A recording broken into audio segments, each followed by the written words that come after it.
Ne gaspillez plus votre temps avec ça après 40 ans. Quand on est plus jeune, on n'y réfléchit pas trop. On ne pense pas à ces choses-là. Dans cette vidéo, je vais te parler de certaines choses, d'habitudes qu'on peut avoir, qu'on ferait mieux de laisser tomber après 40 ans. Parce qu'après 40 ans, il se passe comme un truc. On se dit que 2 fois 20, c'est 40. On se souvient de nos 20 ans. D'un seul coup, on se retrouve à 40 ans ou plus. Et on se dit aussi que 2 fois 40, ça fait 80. Est-ce qu'on sera encore là dans 40 ans? On ne sait pas. On l'espère. Pour ceux qui ont gardé la forme, qui font du sport, qui mangent sainement. Mais en tout cas, le temps défile. Et le temps prend de plus en plus de valeur pour nous. Alors voilà, en fait, quelque chose, moi, personnellement, que j'ai laissé tomber après 40 ans. Moi, j'ai 40 ans passés. Et si ça peut inspirer d'autres personnes avec cette vidéo, j'en serais ravi. Évidemment, si toi, tu veux ajouter quelque chose, de choses que tu as arrêté de faire après 40 ans, après 50 ans, bref, à un âge, on va dire, où on peut plus dire que tu es jeune, on va pas dire qu'on est vieux non plus, mais on n'est plus jeune non plus, fais le savoir en commentaire. Ça va être intéressant, je pense. En tout cas, première chose, en fait, que j'ai arrêté, en fait, de faire, un petit peu avant 40 ans, mais maintenant, c'est vraiment gravé dans la roche, on va dire, c'est se définir son identité par son métier, par ce qu'on fait dans la vie, en fait. Tu sais, des fois, on nous pose la question, mais tu fais quoi dans la vie? Alors là, tu es censé répondre, je sais pas, agent de maîtrise, ou je sais pas quoi, cadre, ou ouvrier, ou alors responsable marketing, plombier, youtubeur, etc. Alors quand finalement, un métier, ça nous définit pas. Un métier, déjà, ça peut changer. Et dans les années à venir, vu les changements avec l'IA qui peuvent arriver, beaucoup de gens vont probablement perdre leur métier actuel, auquel ils sont tant attachés, par lequel ils se définissent aujourd'hui. Et si tu es trop attaché à ton métier, que ça te définit en tant que personne, le jour où tu perds la possibilité d'exercer ce métier ou de faire ce business, c'est la déprime. Parce que toute ta vie est construite autour de je suis le plombier, je suis le cadre commercial, je suis le je sais pas quoi. Voilà, tu t'es défini à travers ça, alors qu'en fin de compte, c'est qu'un gagne-pain. Moi, je préfère dire que dans la vie, je profite dans la vie. Je profite de la vie, en fait. Qu'est-ce que tu fais dans la vie? Je profite. Il n'y a pas longtemps, dans un cadre assez professionnel, on m'a demandé alors tu fais quoi demain? J'ai répondu je dors. Après on verra. Ça a surpris la personne. J'ai dit d'abord je dors, je me ferai un bon petit déjeuner et après on verra. Ok, si je suis inspiré, je travaillerai un peu plus que d'habitude. Je tournerai une vidéo de plus. Voilà. Ok. Bref, ton métier, c'est pas ton identité. Tu peux aussi avoir une identité qui sort complètement du contexte professionnel et c'est bien, c'est ok. Autre chose, faire la compétition avec les autres. Tu sais, quand tu es jeune, tu as cette envie de compétition, tu te compares beaucoup aux autres, etc. À l'école, on te dit qu'il faut avoir des bonnes notes, et puis ensuite en entreprise, on te dit il faut que tu fasses du chiffre pour obtenir ta commission. Moi, j'étais commercial, il fut un temps. Puis ensuite, dans le business, voilà, tu as la compétition du chiffre évidemment, mais aussi la compétition des likes, la compétition du nombre d'abonnés, la compétition de tout ça, quoi. Okay, comparaison aux autres. Tu roules en quoi? Lui il roule en quoi? Moi j'habite où? Je suis expatrié. On s'en fout en fait. Simplement parce qu'en fait ton chemin est unique. Chaque personne est unique. Et souvent quand tu penses, si tu te mets à comparer en fait matériellement ou mets à comparer en fait des scores, etc. que tu peux avoir, qu'un autre peut avoir, si tu vas plus loin que ça, que tu vas au-delà de quelqu'un qui a obtenu quelque chose qui est sympa ou qui a obtenu un score que tu aimerais bien avoir, etc. Si tu creuses un petit peu, souvent tu t'aperçois, si tu es honnête avec toi-même, que tu n'aimerais pas avoir sa vie en fait. C'est que oui, cette personne, elle a ce quelque chose que tu aimerais bien avoir, mais tu ne serais pas prêt à sacrifier tout ce que tu as aujourd'hui pour obtenir ce que cette personne a obtenu. Ou tu ne serais pas prêt à avoir la vie que cette personne a, qui vient en fait avec ce que cette personne a obtenu, tu vois. Le style de vie, ton quotidien, aimer ton quotidien, je pense, c'est beaucoup plus important. Et ça, c'est quelque chose de très personnel en fin de compte. Qu'est-ce que c'est qu'une vie réussie? Qu'est-ce que c'est qu'une vie ratée? Qu'est-ce que c'est qu'un lifestyle sympa? Qu'est-ce que c'est qu'avoir une belle vie? En fait, il n'y a pas vraiment de réponse à ça, c'est très personnel. Chaque personne est unique, chaque parcours est unique, chaque envie est unique. Les phases de la vie aussi évoluent. Tu n'es pas la même personne à 20, 30, à 40, peut-être à 50, 60. Tu évolues avec le temps et si tu te compares aux autres, bah forcément, tu peux que finir malheureux parce que cette personne est dans une autre phase, dans un autre contexte, etc. Alors ce qui compte, c'est ton propre chemin. Okay, donc, faire de la compétition avec les autres, te comparer avec les autres, ça ne sert à rien. Mène ta vie peinard. Si toi, tu es content de ta vie, peu importe en quoi ça consiste, que tu es satisfait de ta vie, et ben c'est bien, tu as réussi ta vie. Peu importe ce que les autres font, etc. Et peut-être que si tu te sens en retard, peut-être que pour toi, ça viendra plus tard. Ou si tu es en avance, attention, pas trop prendre la grosse tête, parce que tu peux aussi tomber à un moment donné, et puis devoir repartir, entre guillemets, de zéro, ok? Même si tout ça, c'est très imagé, et puis ça veut rien dire, en fait. Bref, tu as compris, chacun se mène son propre chemin. Autre chose, c'est se forcer, en fait, à faire des choses qu'on n'a pas envie de faire. Se forcer à vouloir devenir bon, par exemple, dans un domaine dans lequel on n'a jamais été bon. Si tu n'as jamais été bon dans un domaine, que tu n'as pas un talent pour quelque chose, tu n'as pas le feeling, tu n'as pas la main pour ça, et que tu te forces à devenir bon là-dedans, oui, tu vas t'améliorer. Tu vas devenir moyen. Mais tu ne seras jamais bon ni très bon.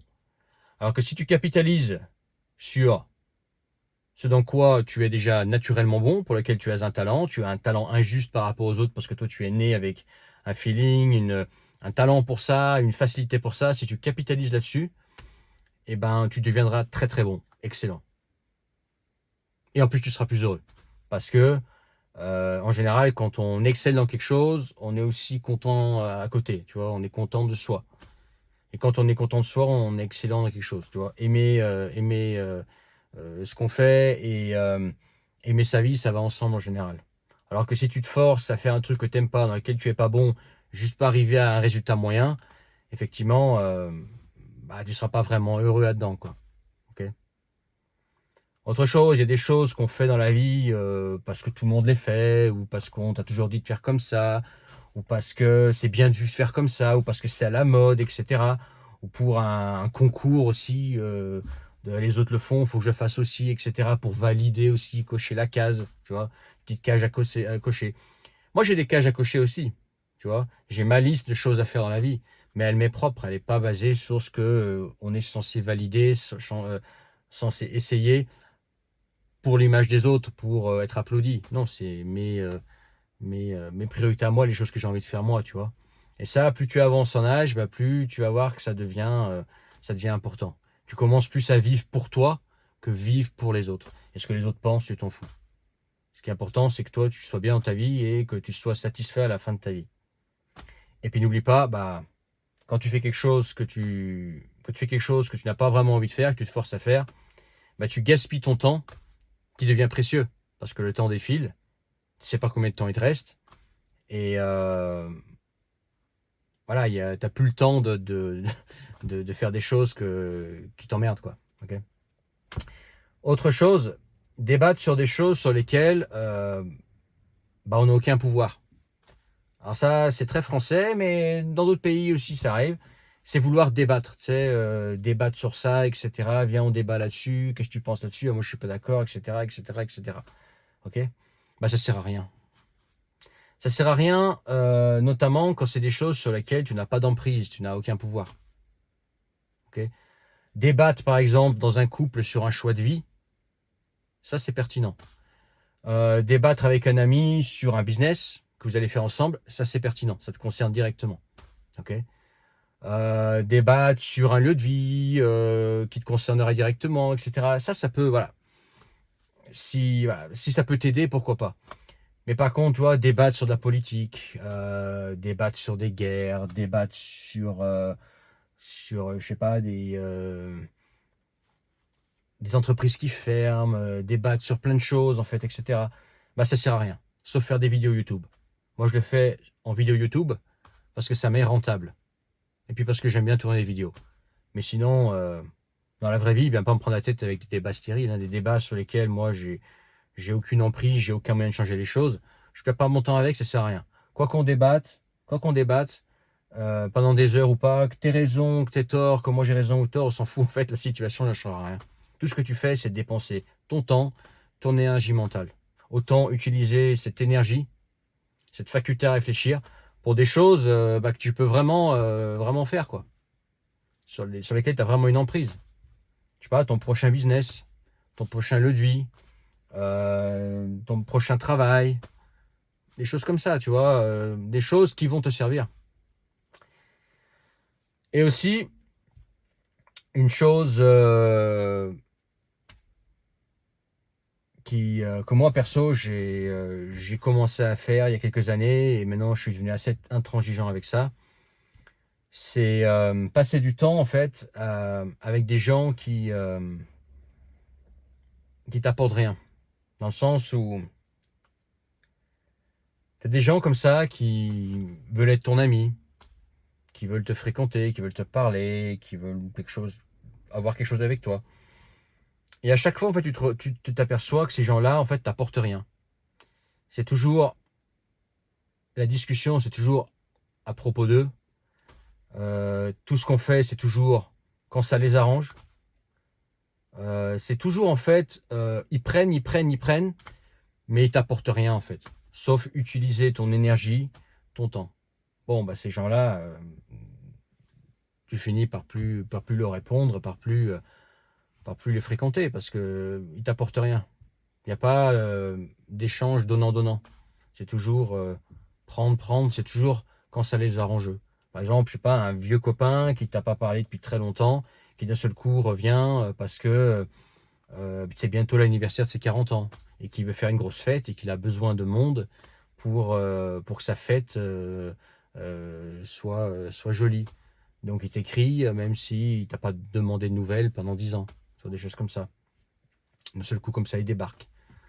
Euh, Ça peut être aussi des gens qui te font venir, je sais pas, à des soirées, à des événements, juste parce que voilà, t'as une énergie, etc.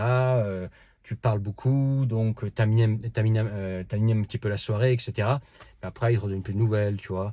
Ou des gens qui t'appellent quand ils ont un problème, quand il y a quelque chose qui ne va pas dans leur vie, quand ils ont besoin d'aide. Et tu me diras, oui, c'est normal d'aider un ami. Oui, quand voilà, tu es resté en contact avec cette personne-là, etc. Mais quand quelqu'un t'a pas donné de nouvelles depuis 10 ans ou plus, ou même pas 5 ans, et puis d'un seul coup elle débarque, demande jamais de nouvelles ce que tu fais, etc. Et puis d'un seul coup a besoin d'aide, ouais, au fait, ouais, ça va, tu vas bien, ouais, ouais, ça va. Tu vois. En fait, tu peux pas m'aider, tu vois, c'est le genre de personnes, elles viennent vers toi quand elles ont besoin de quelque chose, mais quand elles ont besoin de rien, elles donnent pas de nouvelles. Bon, bah ces gens-là, t'as pas besoin d'eux, quoi. Ok. Dans ce cas-là, autant avoir des clients. Les clients, oui, tu leur as jamais parlé, c'est pas tes amis, etc. Oui, mais au moins, ils te récompensent pour ton énergie. Ils te donnent de l'argent que tu vas pouvoir ensuite transformer en temps, en énergie aussi. Mais quelqu'un qui, comme ça, t'écrit juste quand elle a besoin de toi, quand ça l'arrange ou quand quelque chose, bah, ces gens-là, ils n'ont rien à faire dans ta vie. Autant avoir moins de gens dans ta vie. Très peu de gens, mais des gens de qualité. Et le reste du temps, bah, tu le passes à faire des choses que tu aimes vraiment faire. À pratiquer une passion, à lire, à regarder des vidéos si tu as envie, à faire des randonnées, faire du sport si tu as envie, te nager, bref. Tu passes ton temps en fait pour toi. Tu penses à toi ou à ton petit cercle, ta femme, tes enfants, etc. Vraiment les gens qui comptent vraiment, tes parents, éventuellement d'autres membres de ta famille avec lesquels tu es en bon terme. Et ça suffit en fait. Okay. T'as pas besoin de ces gens-là qui sont là juste pour te pomper ton énergie, ton temps, quand ils en ont besoin. Ils ne sont jamais vraiment rien te rendre retour en échange. Voilà. Parce qu'une relation d'amitié, c'est ça, hein, c'est donnant-donnant. Okay. S'il y en a un qui prend tout, l'autre ne reçoit jamais rien, bon bah, salut quoi. C'est comme un couple, hein, un couple, il y a un échange. Il y a un échange, tu vois. L'homme remplit son rôle, alors je sais, on est en France, il n'y a plus ces concepts-là, mais on va dire dans des recoins plus traditionnels, qui aussi me concernent, bah, l'homme a un rôle, la femme a un rôle, et il y a un apport mutuel de soutien et voilà, de choses que l'homme est censé faire, la femme est censée faire. Et tant que voilà, il y a cet échange, et ben, le couple marche bien. Et quand il n'y a plus cet échange-là, bah, en général, on se sépare, il y a un procès, la maison est divisée en deux, et puis on se met à faire des vidéos YouTube en mode MGTOW, à dire elle m'a tout pris, elle m'a tout volé. Je divague un peu, ok? Mais en tout cas, dis-moi ce que toi t'en penses en commentaire. Est-ce qu'il y a des choses que toi t'as arrêté de faire après 40 ans, hein? Si t'as 50, 60 ans, fais savoir aussi des choses que tu estimes ne plus valoir le coup en fait. Parce que ça vaut pas ton énergie, parce que tu commences à faire attention à ton énergie, tu commences à faire attention à ta santé, tu commences à faire attention à où tu mets ton temps, un peu comme moi, tu vois. Tu es beaucoup plus méticuleux avec ce que tu fais dans ta vie qu'avant, parce que tu as conscience que le temps défile et que voilà, tu veux que cette deuxième partie de ta vie, parce que c'est ça qu'on est en train de vivre, hein, notre deuxième partie de notre vie, et ben, soit la plus belle, la plus intense et la plus alignée avec soi-même possible. Fais-moi savoir en commentaire, partage cette vidéo, je pense qu'elle est importante. Dans la description, le premier lien, tu pourras rejoindre mes contacts privés, recevoir gratuitement tous mes messages à venir, ne les loupe pas. Tu cliques sur le premier lien, tu t'inscris et tu réserves un appel visio, par exemple, avec moi, si tu veux qu'on se parle, qu'on aille plus loin dans la discussion. Et puis, c'est également l'occasion de rejoindre le canal Telegram en description. Il fait une chaleur de plomb cette voiture, ça va être un problème hein, l'été. Hein. Je vais devoir faire plus de vidéos en pleine nature que dans la voiture, parce que même si je suis à l'ombre, là, ça chauffe. Et encore, il fait pas encore très chaud. Hein. Là, l'été ici, ça frôle les 40 degrés. Hein. Bref, à bientôt pour une autre vidéo. Mets ton commentaire, partage, mets ton like, et puis n'oublie pas de t'abonner si ce n'est pas encore fait. Et puis à bientôt pour une autre vidéo. Ciao.